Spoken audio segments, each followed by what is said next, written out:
riddle me this. What is the current leading cause of death in the United States? But most importantly, what is so easily accessible that you have reached this point? If you have an answer already, I guess it's time to begin. Hello, my name is Joaquin Torres. Today I'll be going over the situation surrounding gun violence in the format of a problem, cause, and solution.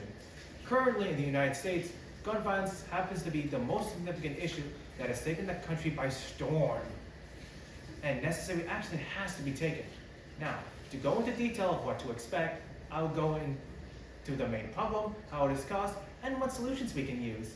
Now, with all that said, be sure to have an ear out, because I'm about to tell you that whatever you might be holding, whether if you are armed, could contribute to the current issue.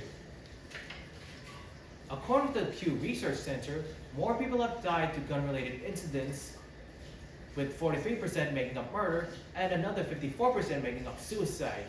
According to a recent article from CNN, the United States has recently surpassed 400 mass shootings alone within a time span of only 203 days. Imagine that. And now, the amount of gun violence in the US is higher than that of Canada, Australia, and certain European nations like Germany and Spain, like you have seen with Germany making about 25 million.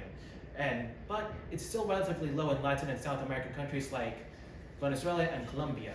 Now, unlike the United States, countries like Australia, New Zealand, South Africa, and the United Kingdom saw a drop in gun-related incidents after enforcing gun control legislation. Now, I have gone over some feats and statistics, so let's ask ourselves, what has been causing all of this?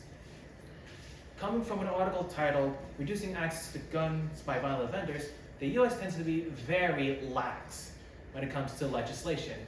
Now, gun control has always been on the state and legislation level. However, if you have heard the news, the National Rifle Association has advocating for looser control.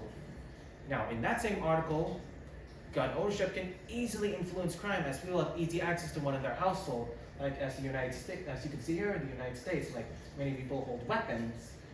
And this relates to how a child can easily access a weapon without adult supervision. And according to an archive article titled, What Are the Environmental Factors of Crime? A family can have a deep influence on acts of crime. And coming from an article from the Future of Children called Mitigating the Effects of Gun Violence on Children and Youth, children who live in violent communities, such as this one with the crime scene tape, could experience trauma or be pushed to commit such acts themselves. Now, in that same book, but in an article titled Public Opinion on Gun Policies, most citizens do strongly push for more gun control. However, they oppose legitimate bans. Now, some would argue that an armed citizenry makes for a stronger community. However, I would interpret that both sides do agree that youth access to weapons should be limited. But then again, if you have heard recent news, the NRA does not support this notion at all. Now, those are three causes for why gun violence continues to happen. Now, while I wish I could have more time to go over more, now I believe it is time we should address some solutions.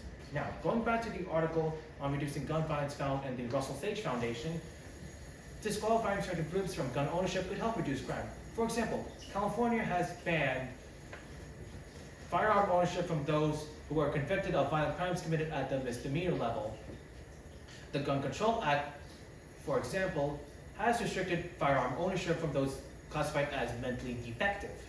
And some would even argue for temporary restrictions from those who were put under temporary hospitalization from firearm usage, or those whose behavior patterns could induce acts of violence. Now, in an article titled, going back to that article, specifically mitigating the effects of gun violence on children and youth, it goes over ways of how individuals can reduce gun violence in their communities.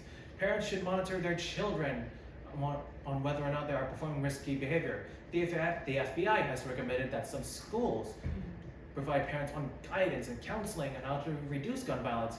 And in addition, mental therapists can help children who have been exposed to violence. This can range from trauma like PTSD, or post-traumatic stress disorder, or thoughts of committing acts of violence themselves.